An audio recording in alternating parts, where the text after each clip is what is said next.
You're not welcome here anymore, Dad. Those words cut through Christmas dinner like a knife through silence. 23 people watching, my own son, my grandchildren staring with wide, confused eyes. I stood up slowly, my 68-year-old hands surprisingly steady, and smiled. I understand completely, Connor. The room went quiet. Even the neighbors could see through their windows as I walked to my truck. What nobody knew was that I'd been recording everything for 6 months. What they really didn't know was that Connor had been living in my house this whole time. My name was still on every deed, every document, every piece of paper that mattered. I'm Maverick Robertson, and this is how I taught my son the most important lesson of his life. 48 hours later, the sheriff knocked on his door. But I wasn't broken. I was planning. Before I tell you exactly what happened, let me know where you're watching from and what time it is there. And don't forget to subscribe for more stories of quiet justice. Margaret died on a Tuesday.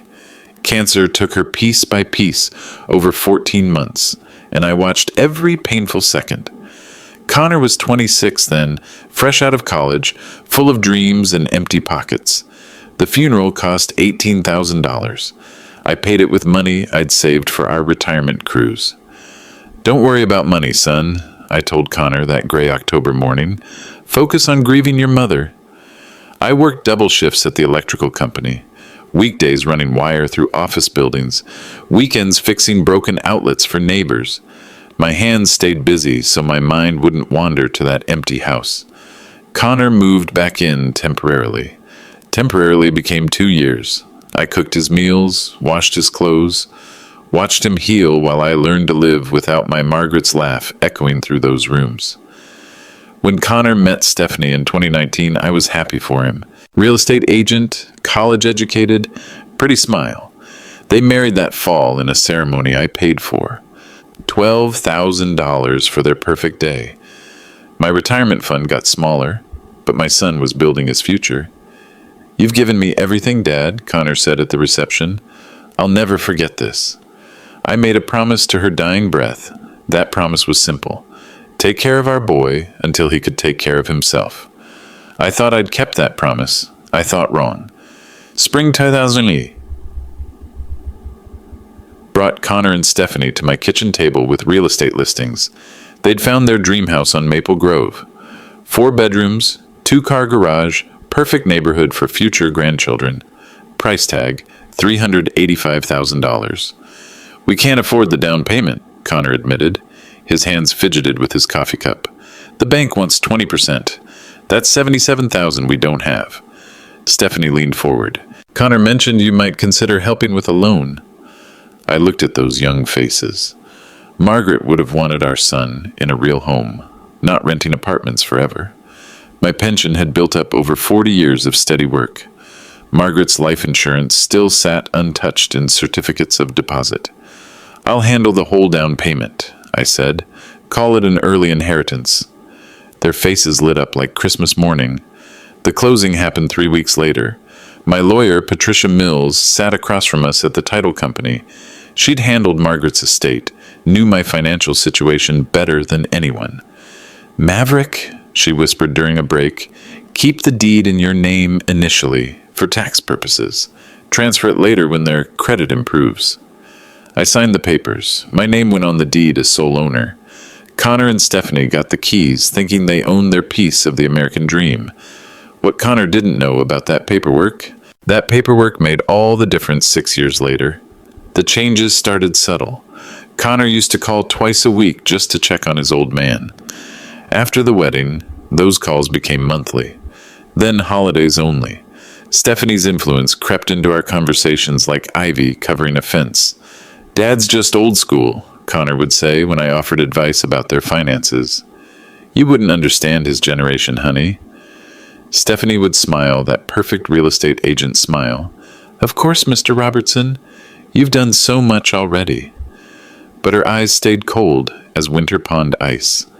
Christmas 2021, they invited me for dinner. I brought gifts for everyone.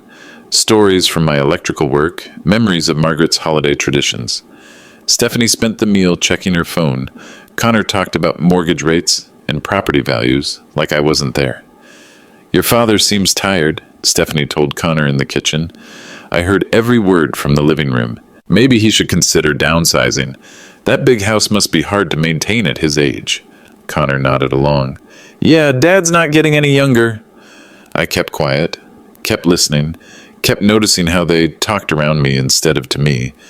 Margaret always said the quietest people hear the most important conversations. She was right about that. She was right about most things. That's when I started paying closer attention, and what I started hearing made my blood run cold with disappointment. Best Buy on Marshall Avenue has everything an old electrician needs. I told the young clerk I wanted to record family stories for posterity. Not entirely a lie. He showed me a digital voice recorder small enough to hide in a shirt pocket.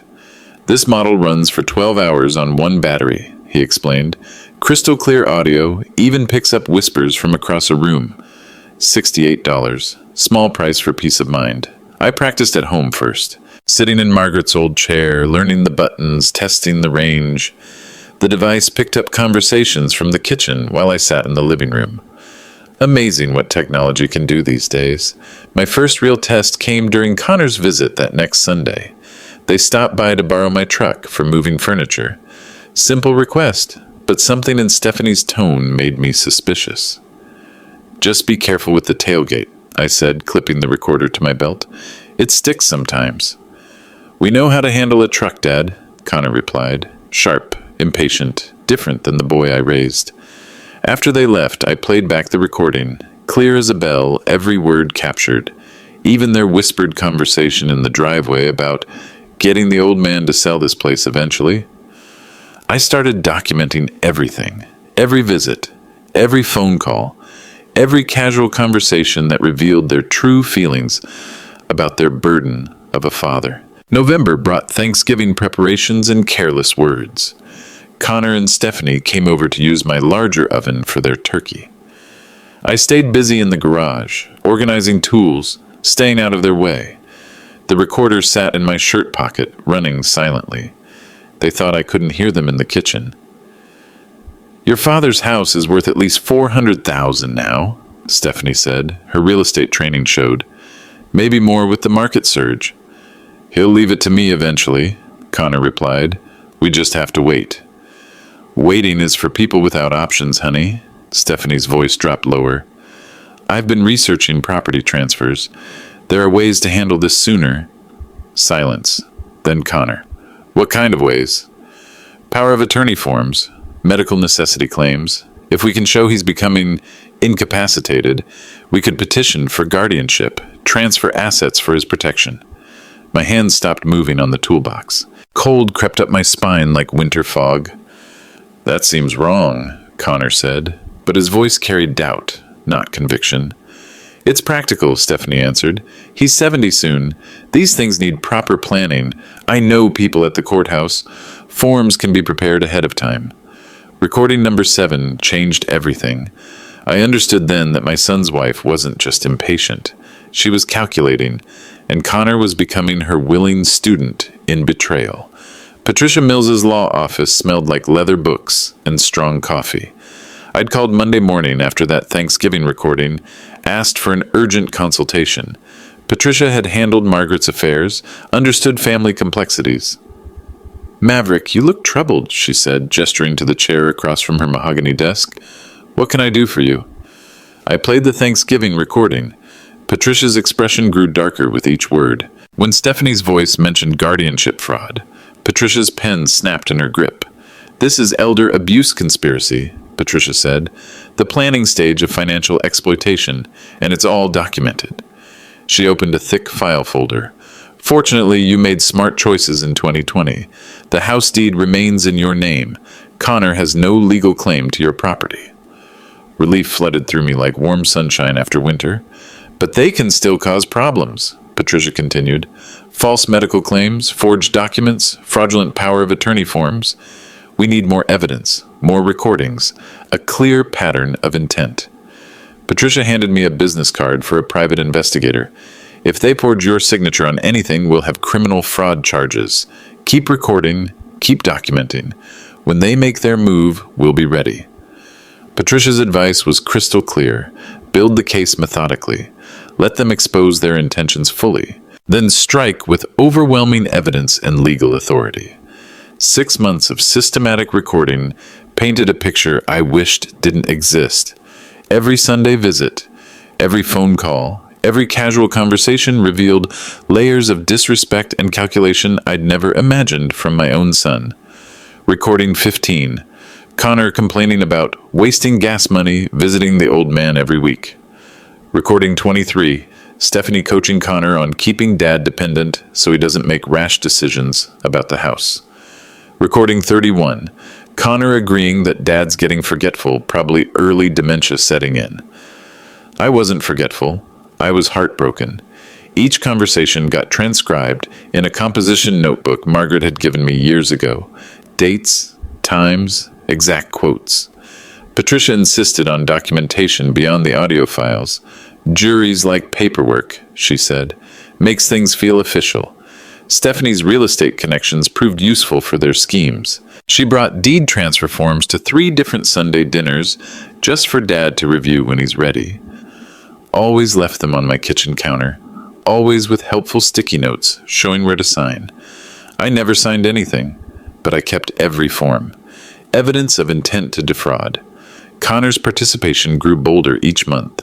He started making comments about my driving, my memory, my ability to manage household finances. By Thanksgiving, I had everything I needed. 52 recordings, 16 attempted fraud documents, 1 composition notebook full of documented elder abuse. My son and his wife had built their own prison with words. December arrived with new indignities. Connor started making lists, not suggestions, commands. Dad, Stephanie made a list of things you can help with this week, Connor said, handing me a folded paper. The gutters need cleaning, the driveway needs sealing, and the garage could use organizing. I read the list. 12 tasks, all physical labor, all at their house, the house I'd bought them. These are big jobs for a 68-year-old man, I said carefully. You're still strong as an ox, Connor replied. Besides, you don't have anything else going on.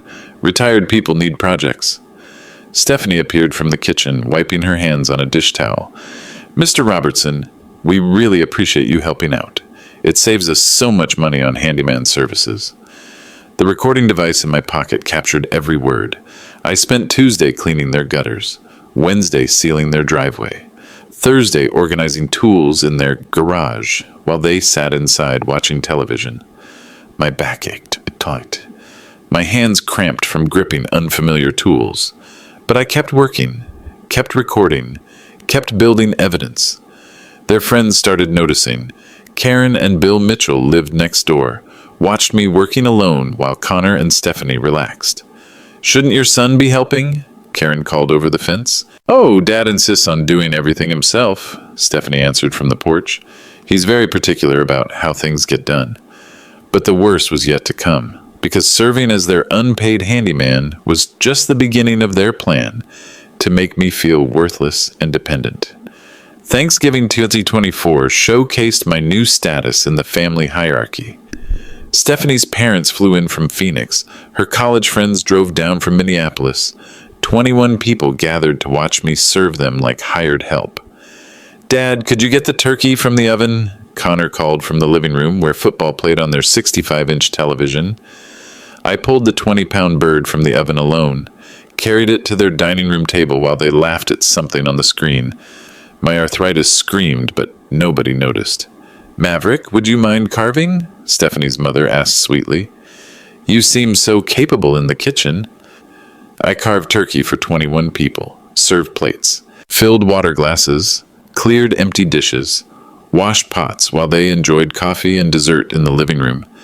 Stephanie's college friend Janet watched me scrubbing their roasting pan. Is that your father? She whispered to Stephanie. Yes, he loves helping out, Stephanie replied. Keeps him busy now that he's retired. We worry he'd just sit around otherwise. More laughter from the television. More dishes appearing beside the sink. Connor found me at 10 p.m. still cleaning their kitchen. Thanks for all your help today, Dad. Really took the pressure off us with hosting. No offer to help. No acknowledgement of the 8 hours I'd spent serving his guests. Recording 43 captured their real thoughts. After I left, they discussed their success. Dad didn't complain once, Connor told Stephanie. He's finally accepting his place here. Bank statements tell stories when you know how to read them. December's credit card bills showed charges I hadn't made. Home Depot, $437. Best Buy, $862. Target, $315. All purchases at stores near Connor and Stephanie's house. All on dates when I'd been working at their property. I called the credit card company's fraud department. The woman on the phone sounded bored until I mentioned elder abuse. Sir, these charges were made with chip and PIN verification, she explained. Someone would need physical access to your card and PIN number. My wallet sat on Connor's kitchen counter every day I worked there, right next to my jacket, right where anyone could photograph both sides of my cards. I drove to their house that afternoon with my recorder running, knocked on the front door like always. Dad? Connor seemed surprised. We weren't expecting you today. Just wanted to check if you needed any help with weekend projects, I said. Stephanie appeared wearing a new winter coat. Designer brand. Expensive. Love that coat, I commented. Must have cost a fortune. Oh, this old thing, Stephanie laughed. Connor surprised me. Said I deserved something nice after all my hard work lately. $862 at Best Buy. The exact amount charged to my card 3 days earlier. The paper trail told the whole story. Credit card fraud, identity theft, financial elder abuse. Every charge documented with dates, amounts, and locations that prove theft beyond any reasonable doubt. December 20th brought Connor's phone call. Formal. Stilted. Like calling a business acquaintance. Dad, we'd like you to join us for Christmas dinner, Connor said. Stephanie's family will be here, so dinner's at 3 sharp. Don't bring anything, we've got everything handled. What should I bring for the grandchildren? I asked. Nothing expensive. They have enough toys already. The conversation lasted 90 seconds. No warmth, no excitement about family gathering, just logistical information delivered with cold efficiency. I spent Christmas Eve wrapping presents for grandchildren I barely knew anymore. 8-year-old Emma, who used to sit on my lap while I read stories. 6-year-old Jake, who helped me feed birds in my backyard. Now they called me Grandfather Maverick, like I was a stranger in a suit. Christmas morning, I dressed carefully. Clean shirt, pressed pants, Margaret's favorite tie. The recording device sat in my jacket pocket, fully charged. Memory cleared for whatever conversations might unfold. I chose gifts, thoughtfully. Art supplies for Emma, building blocks for Jake. Nothing expensive, following Connor's instructions, but items that might spark creativity and joy. The drive to their house took 12 minutes. 12 minutes to prepare for what I somehow knew would be my last Christmas with Connor's family. Their driveway was full of cars.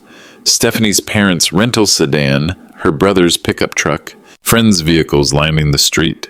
Christmas morning, I knew it would end badly, because people planning betrayal always get careless around holidays, always assume their victims won't fight back, always underestimate quiet men with long memories.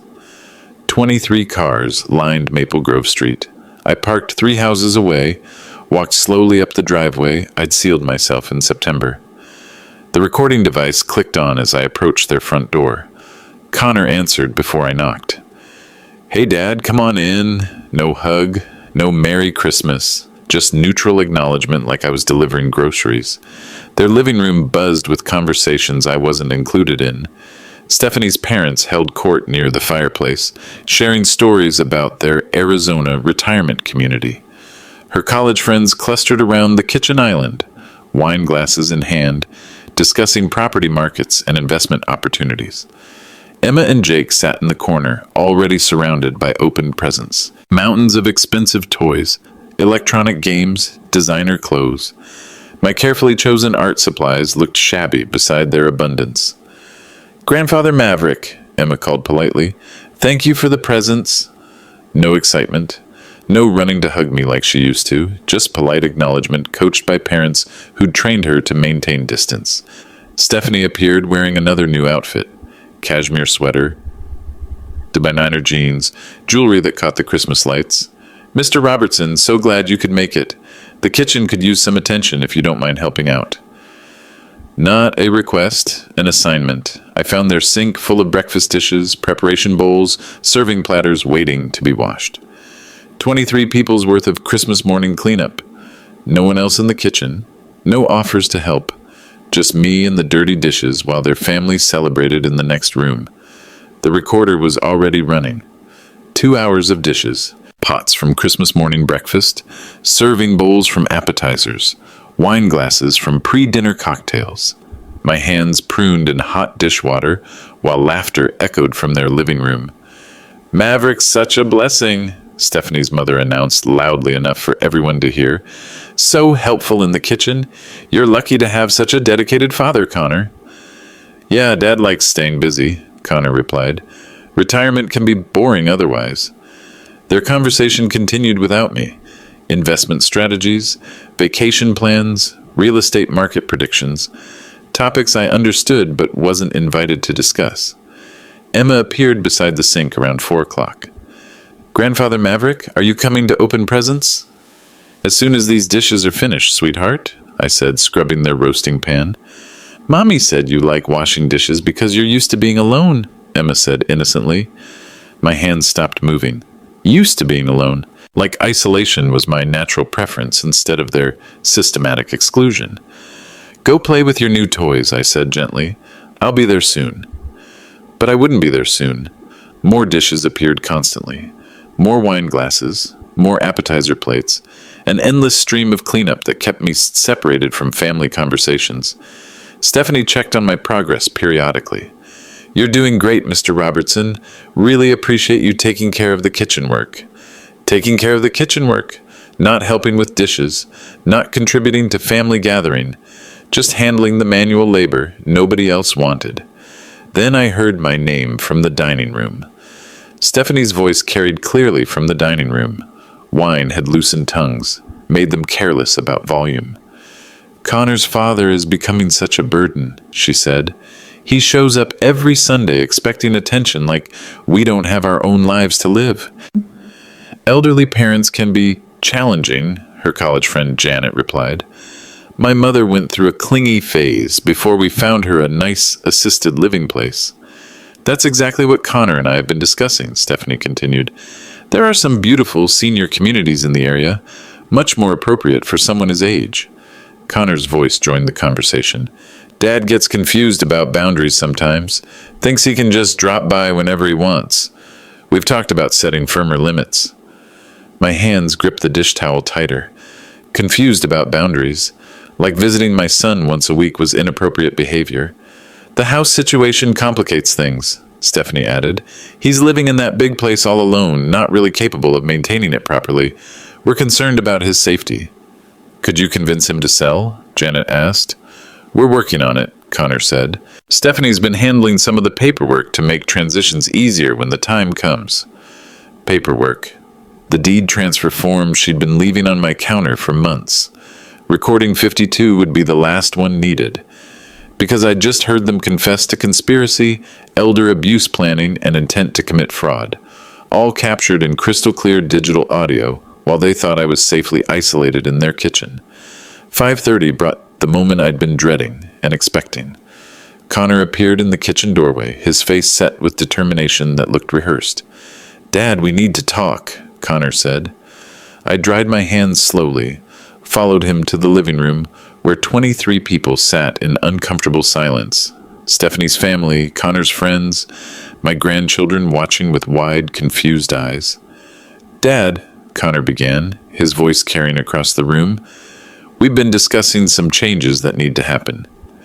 Everyone stared. Fork clattered against someone's plate.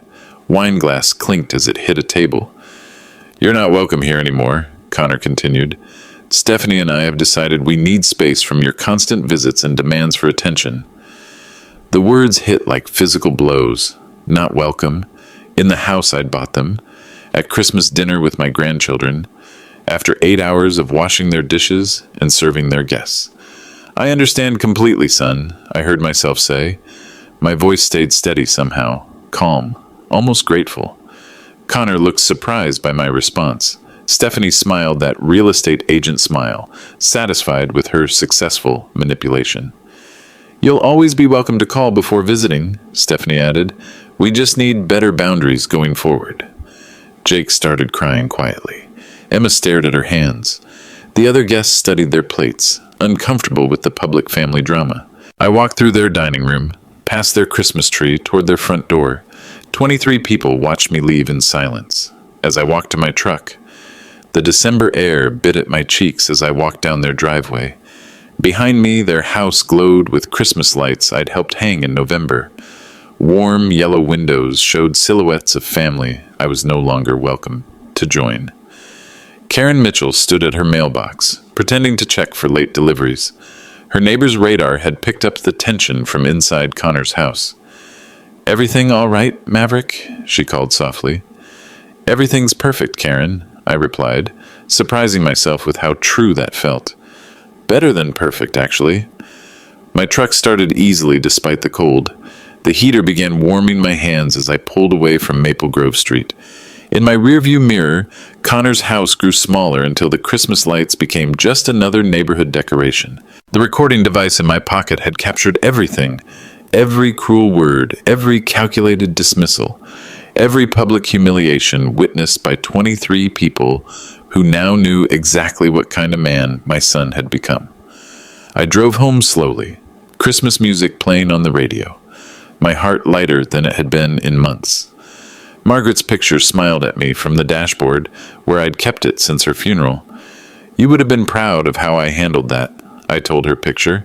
No shouting, no scene, just quiet dignity while they destroyed themselves with their own words.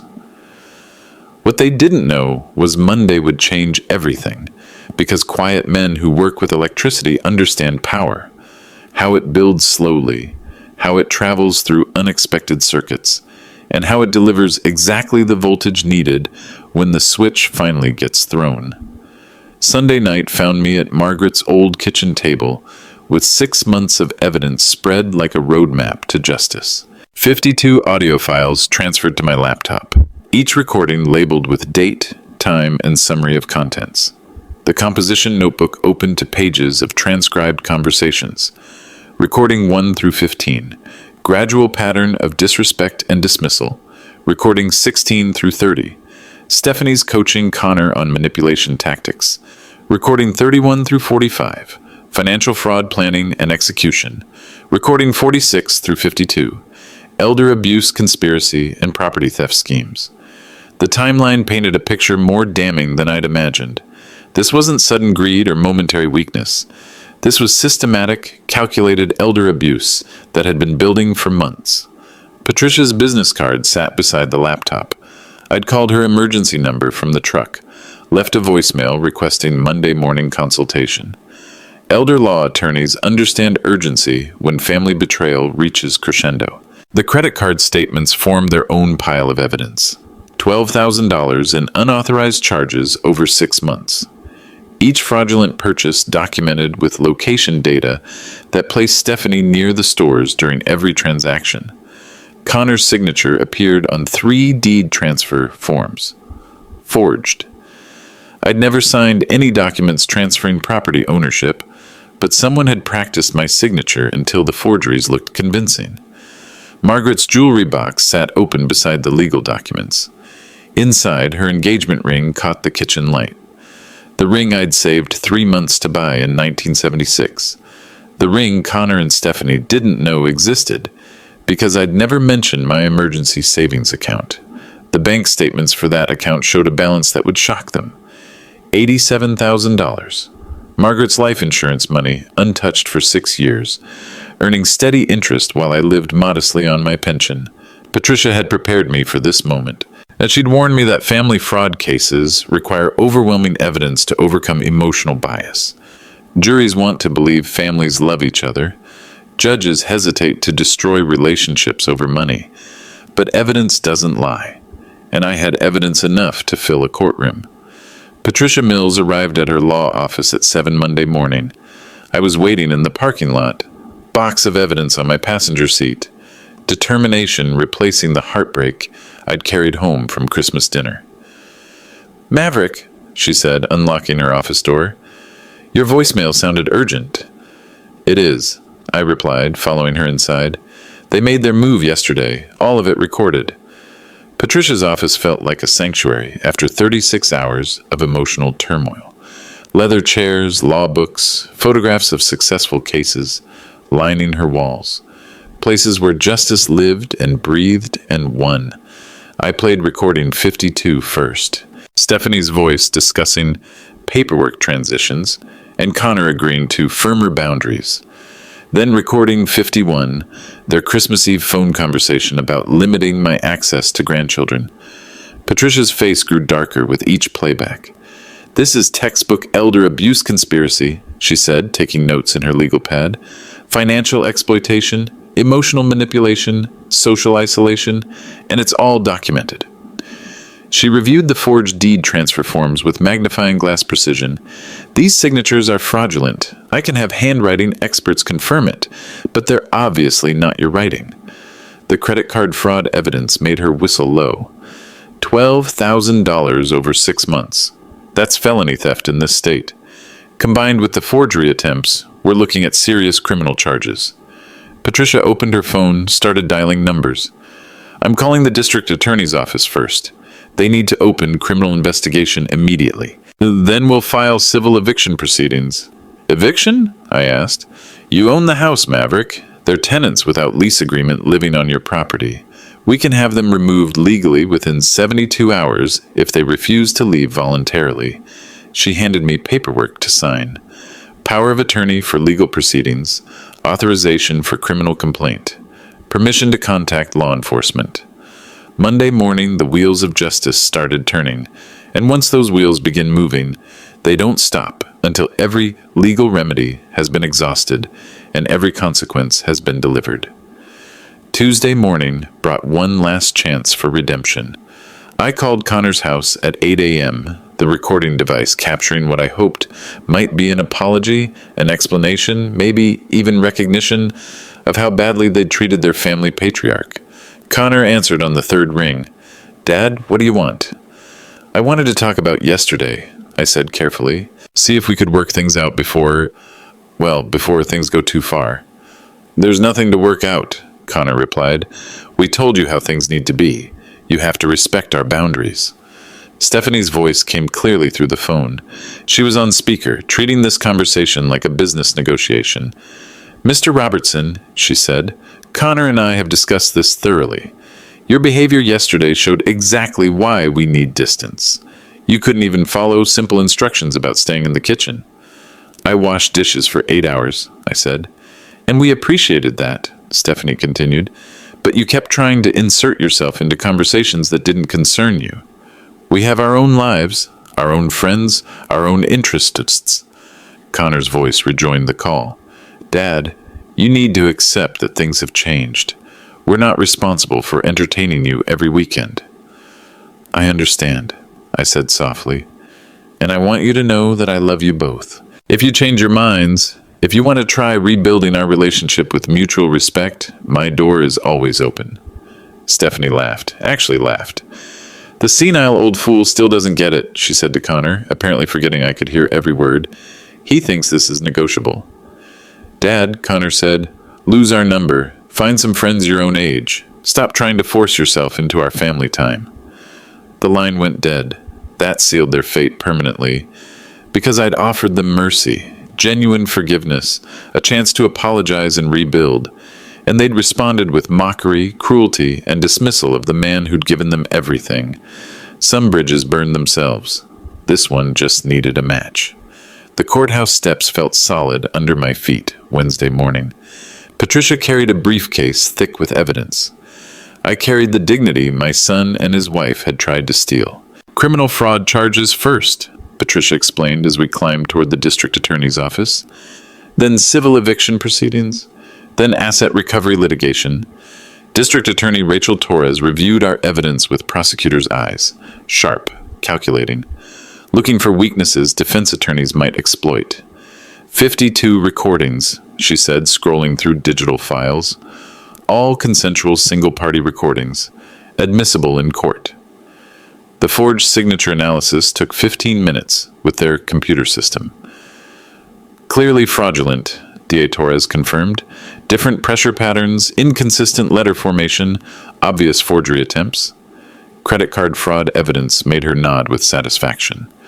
Felony theft, identity fraud, elder abuse with intent to defraud. We can file charges today. She handed Patricia official documents. Arrest warrants will be issued this afternoon. Sheriff's Department will coordinate service with eviction proceedings. Patricia opened her second folder. Eviction paperwork ready for immediate filing. Property ownership is clear. No lease agreement exists. Fraudulent occupancy can be terminated with 24-hour notice. The clerk's stamp hit papers with satisfying authority. Official seals pressed into documents. Case numbers assigned to legal proceedings that would change Connor and Stephanie's lives forever. 48 hours from now, Patricia said as we left the courthouse, they'll be out of your house and facing criminal charges.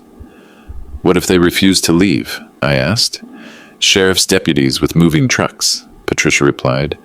Non-negotiable eviction with law enforcement escort. Walking back to my truck, I felt Margaret's presence like warm sunshine. She would have hated the necessity of this justice, but she would have supported the boundary I was finally drawing. 48 hours was all it would take to prove that quiet dignity, backed by legal authority, could defeat manipulation, fraud, and disrespect with overwhelming precision. Deputy Sheriff Reynolds looked exactly like Central Casting's idea of rural law enforcement. 6 feet tall, gray mustache, 20 years of dealing with family disputes etched in laugh lines around serious eyes. Elder abuse cases get priority attention in this county, he explained, reviewing Patricia's paperwork in his office. We've seen too many families destroy themselves over money and property. The evidence impressed him. 52 recordings over 6 months shows premeditation. These aren't heat-of-the-moment mistakes. This is calculated fraud. Reynolds opened a timeline on his computer. We'll coordinate eviction service with arrest warrants. Thursday morning, 9 a.m. sharp. Give them maximum shock value, minimum time to destroy evidence. What if they resist? Patricia asked. They won't, Reynolds said confidently. Property deed is clear. You own the house. They're trespassing. Simple as that. Add criminal fraud charges, and they'll want to cooperate with law enforcement. He handed me an official document. Temporary restraining order preventing them from accessing your financial accounts, credit cards, or property. Effective immediately. The restraining order felt heavy in my hands. Legal protection I should never have needed from my own son. We'll have moving trucks standing by, Reynolds continued. Professional crew, storage facility arranged, personal property secured. They get their belongings, nothing else. Patricia reviewed the timeline. 24 hours to vacate after service. Criminal charges filed simultaneously. Asset freeze in effect. What about the grandchildren? I asked. Child Protection Services will be notified, Reynolds said gently. Not because they're bad parents, but because financial crimes can disrupt family stability. Better to have support systems in place. Tuesday morning would bring surprises. That phrase kept echoing in my mind as we finalized details. Surprises for people who thought they'd successfully manipulated a lonely old man into accepting disrespect and theft. Sometimes surprises come with badges, warrants, and moving trucks. First National Bank's fraud department moved with impressive efficiency. Wednesday afternoon, Regional Manager Sarah Chen met me in her private office. Patricia's legal documents spread across her mahogany desk. $12,000 in unauthorized charges over 6 months, Sarah confirmed, reviewing credit card statements. Clear pattern of identity theft and elder financial abuse. The evidence was overwhelming. Transaction locations matched Stephanie's shopping patterns. Purchase dates aligned with my visits to their house. Chip and PIN verification proved physical card access. We're reversing all fraudulent charges immediately, Sarah said, fingers flying across her computer keyboard. Full restitution to your accounts within 24 hours. She pulled up Connor and Stephanie's joint checking account. As property owners, they banked here too. Account shows unusual recent activity. Large cash withdrawals, closed savings accounts, asset liquidation. Patricia leaned forward. They're preparing to run. Not anymore, Sarah replied. Asset freeze goes into effect immediately. All accounts locked pending criminal investigation. They can't access funds, transfer money, or close accounts. The restraining order gave bank legal authority to prevent further theft. Account monitoring would alert police to any attempted transactions. Sarah handed me new credit cards. Emergency replacements with different numbers. Your old cards are permanently canceled. New PIN numbers, enhanced security features. What happens to their mortgage payments? I asked. That becomes your decision, Sarah said. You own the property. You can assume the mortgage, pay it off, or let foreclosure proceedings begin. Patricia made notes in her legal pad. We'll discuss options after eviction. First priority is removing them from your property. They would discover their cards declined when they tried to buy lunch Thursday morning, when Stephanie attempted shopping for stress relief, when Connor needed gas for what they probably hoped would be an escape trip. Financial isolation feels just as devastating as social isolation. Now they would understand both. Allied Moving Services specialized in court-ordered relocations. Manager Tom Bradley had handled hundreds of eviction situations, understood the delicate balance between legal authority and human dignity. Sheriff's escort, 24-hour notice, personal property only, Tom confirmed, reviewing our service order. Standard protocol for fraud-related evictions. 3 professional movers, 2 trucks, 1 storage unit rented for 6 months. Connor and Stephanie's belongings would be carefully packed, respectfully handled, securely stored. What if they refused to cooperate? I asked. Law enforcement handles resistance, Tom replied. We focus on protecting personal property. Everyone deserves their belongings, regardless of legal circumstances. The storage facility sat across town from Connor and Stephanie's social circle. Anonymous location, basic security, monthly rental they could afford on reduced income. Tom handed me facility paperwork. Rental agreement in your name initially. They can transfer ownership when they provide legitimate contact information. Patricia reviewed the timeline. Moving crew arrives Thursday at 10 a.m. Sheriff serves papers at 9. 1 hour for shock to settle, then systematic packing begins. How long for complete relocation? I asked. Full household 4 to 6 hours, Tom said. We're efficient but thorough. Don't want belongings damaged because of rushed timeline. The storage unit key felt strange in my palm, symbol of my son's reduced circumstances, consequence of choices he'd made. They'll need this address for mail forwarding, Tom continued. Basic courtesy, even in difficult situations. Margaret would have approved of the dignity we were preserving. Despite everything Connor and Stephanie had done, they would receive fair treatment, professional service, respectful handling of their personal effects. Everything was perfectly timed. Thursday morning would bring justice with human compassion, legal consequences with procedural dignity, boundaries enforced with minimum necessary force. Perfect coordination between multiple agencies, all focused on the same goal, ending elder abuse with maximum effectiveness and minimum cruelty. Wednesday evening brought one final conversation. I called Connor's house at 7 p.m., recording device capturing what I hoped might be last-minute wisdom, unexpected recognition of impending consequences. Connor answered impatiently. Dad, what now? I thought we were clear about boundaries. I wanted to give you 24 hours notice, I said carefully. There are some legal matters we need to discuss tomorrow morning. Stephanie's voice joined the conversation. Legal matters? What are you talking about? The forged documents, Stephanie. The unauthorized credit card charges. The elder abuse planning I've been recording for 6 months. Silence, then nervous laughter. Dad, you're being paranoid, Connor said. Nobody's abused you. We just needed some space. I have 52 recordings, I continued. Every conversation about guardianship fraud, property theft, financial exploitation, every cruel comment about the senile old fool who doesn't understand boundaries. More silence. Whispered conversation with hands over phone receiver.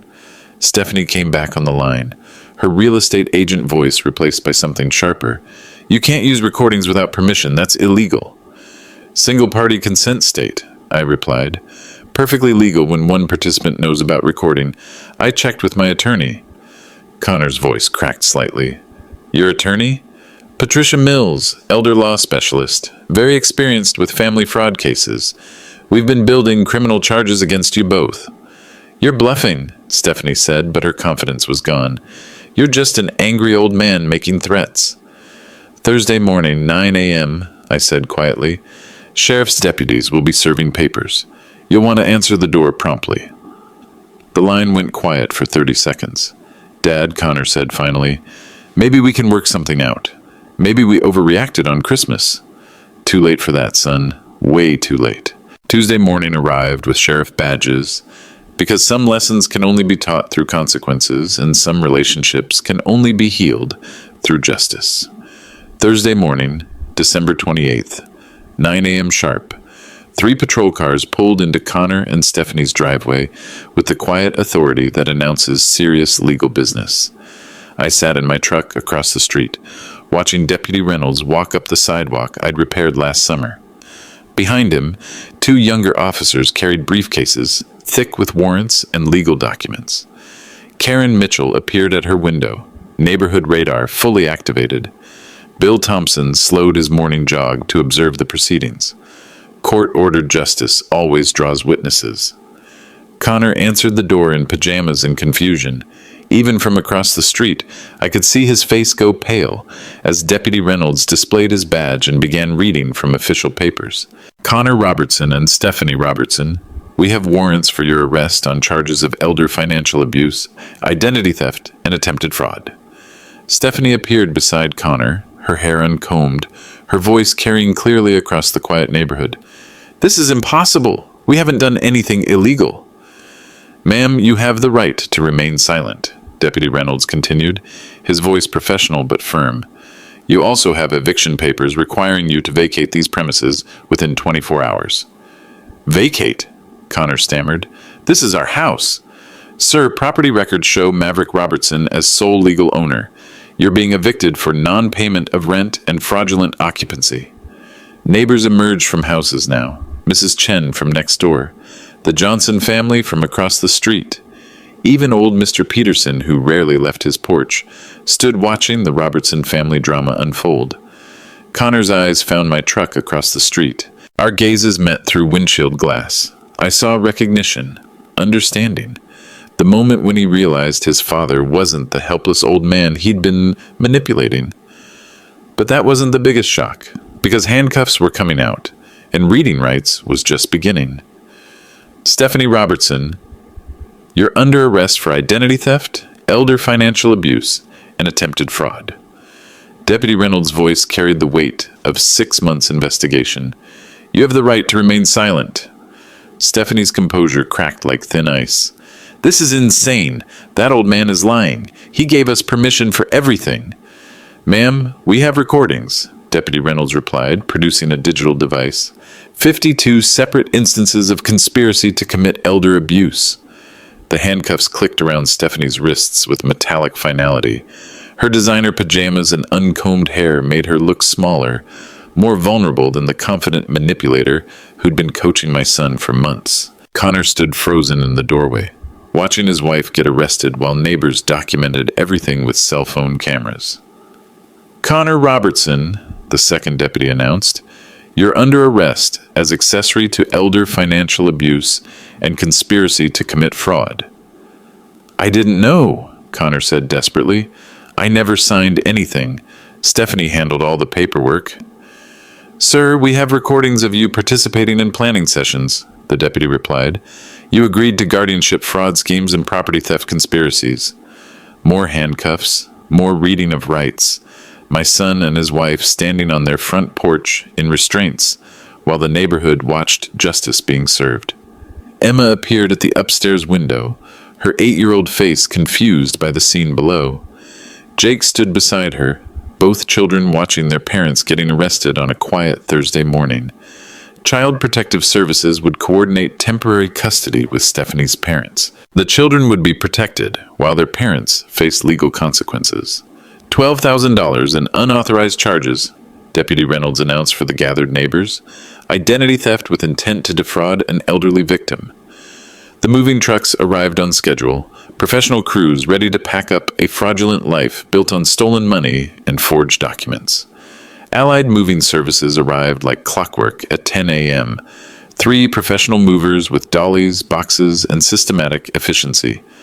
Tom Bradley supervised while Connor and Stephanie sat in separate patrol cars, watching their lives get packed up. I approached the house I'd purchased in 2020 with my retirement savings. The house my son thought he owned. The house that had always been mine according to legal documents he'd never bothered to read. Mr. Robertson, Tom said, will inventory everything carefully. Personal belongings only, nothing that came with the house. But Deputy Reynolds handed me new house keys. Locks were changed this morning. Previous occupants no longer have access. I walked through rooms I'd helped furnish, hallways I'd helped paint, a kitchen where I'd washed hundreds of dishes as unpaid help. Now it was quiet, empty of the conversations that had excluded me, the laughter that had mocked me, the planning sessions that had betrayed me. The movers worked with respectful efficiency. Connor's clothes, Stephanie's jewelry, children's toys and furniture, wedding photos that showed happier times when I'd believed my son loved me. Storage unit address, Tom said, handing Connor a business card through the patrol car window. Unit paid for 6 months. After that, you'll need to make arrangements. Connor's face was unrecognizable. The confident financial advisor who'd dismissed his father as a burden now looked confused, defeated, broken. Stephanie sat in the other patrol car, no longer the manipulative real estate agent who'd coached systematic elder abuse. Just a woman in handcuffs, watching her carefully constructed fraud collapse. By 3 p.m., the house was empty except for my footsteps, echoing through rooms that would never again host my humiliation. Maverick had one more surprise, because this wasn't just about justice. This was about rebuilding a life of dignity after 6 years of manipulation. 2 months later, February's courtroom felt like the inside of justice itself. Wood paneling, American flag, judge's bench elevated above the proceedings, like moral authority made manifest. Judge Catherine Morrison had 30 years' experience with family fraud cases. She'd seen every variation of elder abuse, every excuse for financial exploitation, every family destroyed by greed disguised as concern. The court has reviewed extensive evidence, Judge Morrison announced. 52 digital recordings, documented credit card fraud, attempted property theft through forged documents. Connor and Stephanie sat at the defendant's table with their court-appointed attorneys, public defenders who'd reviewed the evidence and advised immediate plea bargaining. Stephanie Robertson, you're sentenced to 18 months in state prison, suspended to 6 months with 2 years probation, full restitution of stolen funds, community service, and permanent prohibition from real estate licensing. Stephanie's face went white. Her real estate career was over, her professional reputation destroyed, her community standing demolished. Connor Robertson, as accessory to elder abuse, you're sentenced to 1 year probation, community service, and mandatory elder abuse awareness counseling. My son looked across the courtroom at me for the first time in months. I saw regret, maybe even recognition of the man he'd become under his wife's influence. The judge's gavel hit the bench with finality.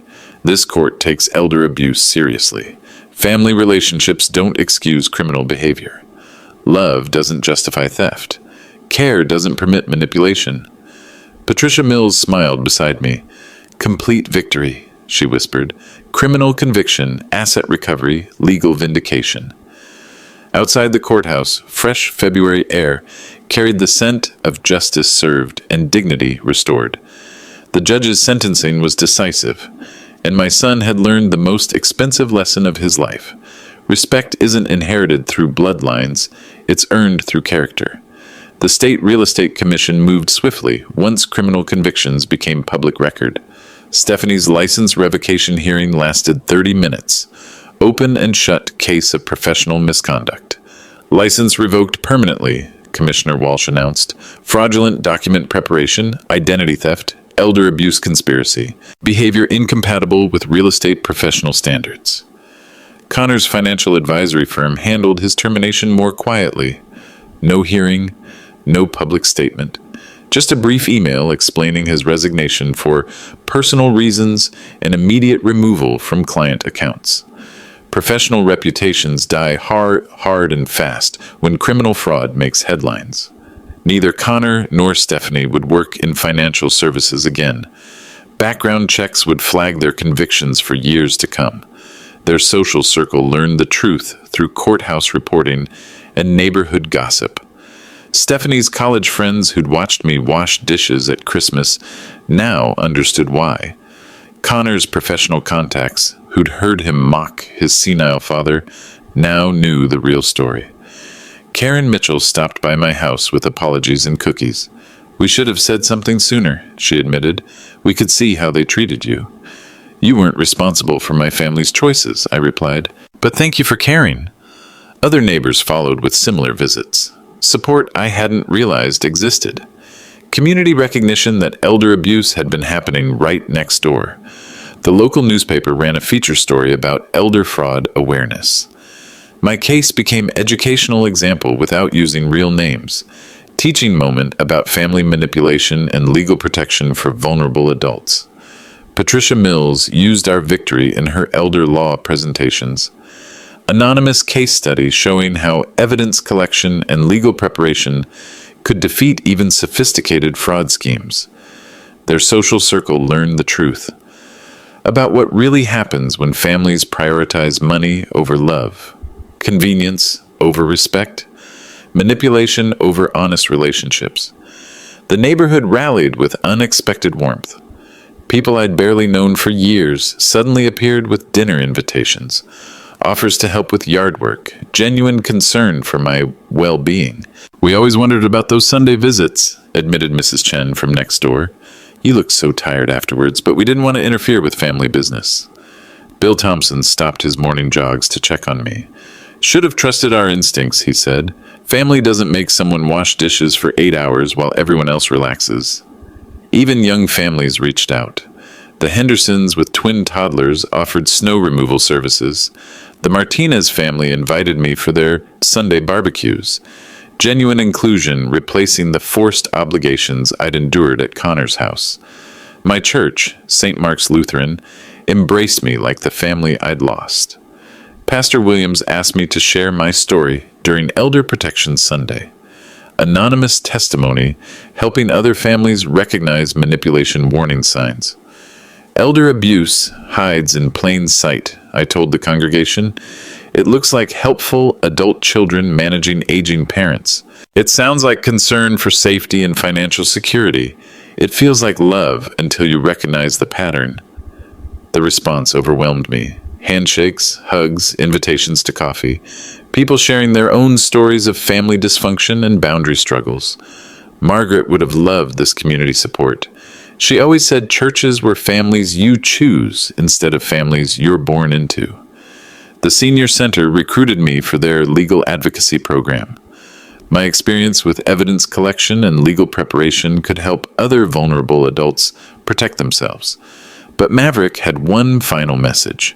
For anyone listening who might be facing similar family manipulation, financial exploitation, or systematic disrespect disguised as caregiving concern. June brought the sale of Connor's former house. Young family with twin daughters, fresh hope, genuine appreciation for the neighborhood. They reminded me of Margaret and myself 40 years ago. I moved into Heritage Grove Senior Community, not assisted living, just independent housing for people who preferred neighbors their own age.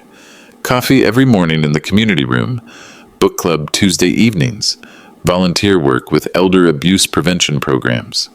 Real friendship replaced forced family obligations. People who chose my company instead of demanding my service. Conversations that included me instead of talking around me. The quiet apartment felt peaceful, not lonely. Room for Margaret's memory without echoes of humiliation. One letter arrived in Connor's mail forwarding, handwritten on Margaret's stationery, sealed in an envelope that carried no anger. Connor, respect is earned daily. Choose wisely who you become. Dad. 2 sentences. Nothing more needed saying. The door remained open for genuine change, authentic apology, relationship rebuilt on mutual dignity rather than manipulation. No response came. Maybe Connor wasn't ready. Maybe Stephanie's influence still controlled his choices. Maybe some damage takes years to heal. But the letter existed. Proof that love survives betrayal, that fathers forgive even when they can't forget, that redemption waits for anyone willing to choose character over convenience. If you're listening to this story, if you recognize yourself in my situation, if someone you love is treating you like burden instead of blessing, remember, quiet dignity isn't weakness. Document everything. Record conversations. Save evidence. Consult attorneys. Trust your instincts when family behavior feels wrong. Elder abuse succeeds through isolation, confusion, and shame. Break the silence. Seek help. Demand respect. You deserve better than being someone's unpaid servant. You deserve inclusion in conversations, not exile to kitchens. You deserve gratitude for sacrifices, not mockery for generosity. Quiet dignity isn't weakness.